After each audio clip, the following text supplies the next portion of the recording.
All right, folks, let's do a quick little video here. This has been like a little crazy mushroom log day in the spring. And I always get the question of like, how many mushrooms do you get per log? And it's really hard to answer because it's a natural thing. But what I've got is some logs that are some different stages. And this kind of gives a little visual as to like, well, how many mushrooms could you get from a naturally fruited shiitake log? Let's do it. So as we look at some logs here, these logs, there we go. Like how big are they? They're about 3 of them feet. All right, you know, 2.5, 3 feet in length. And what we're starting to get is some signs of some shiitakes trying to poke their way through. And so these logs they were inoculated last spring, so they have been around for 1 year, and they are now starting to fruit. And so that is with me dialing in all the variables. So how much will they fruit in their first year? And here's the answer. I've got this log right here, which is about the same biomass. And this log, look at the mushrooms that are on it. So this was about 1 year old last year. And in the fall, the spring and the fall, they fruited just about the same.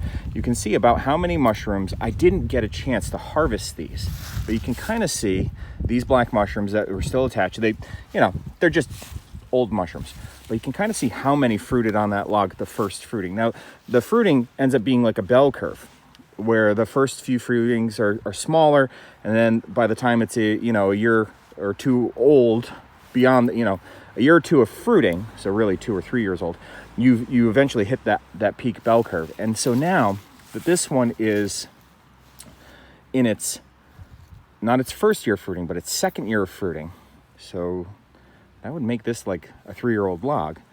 Look at this.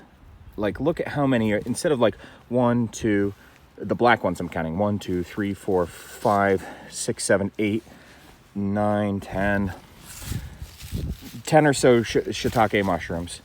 Now it's going to be fruiting this spring, and the next spring, like, look at this. How many mushrooms are poking through now? 1, 2, 3, 4, 5, 6, 7. All right, and 7. There's 8, 9, 10, 11, 12. No, that's not one. 13, 14. And there's probably, I don't know if I counted that one. 15. There's significantly more. That's my point. And so this is on the way up the bell curve. And so what you're going to see is, like, now it may not be on both sides of the log. There's another one right there. But this was laying the other, like this side down on the ground. And so that's why they're kind of like angled, pointing towards the sky. It's a weird video, but there's no numbers here. This is what you can expect for a fruiting mushroom log, is that, like, in its first year of fruiting, it's not going to be so much. But it is still going to be enough for a meal or two, depending on how you're using those mushrooms. So yeah, and it'll definitely fruit like in the spring and then in the fall. So you get a couple of those, but then the next year, so you do get some instant gratification, some instant harvest that first year that you end up getting a mushroom log from us. But then the second year or third year, you're gonna get like more in those harvests. So yeah, I hope that kind of like helps give a visual answer to it. Now and then people are like, how much by weight? Well, that's another weird thing too, is because, well, mushrooms themselves, they're just like a lot of water content. So the weight is also like you can see that there's a variable number of mushrooms, but then do you pick them when they're like little buttons like this, when they're super delicate, or like that stage? Maybe not that stage, but you let them get a little bit bigger, or do you let them develop full caps? Do you get rain while they're fruiting? And so if you get rain while they're fruiting, they're like sponges. They'll suck it up, and that'll increase the weight, but it doesn't necessarily increase the fungal tissue that you're eating, the mushrooms that you're eating.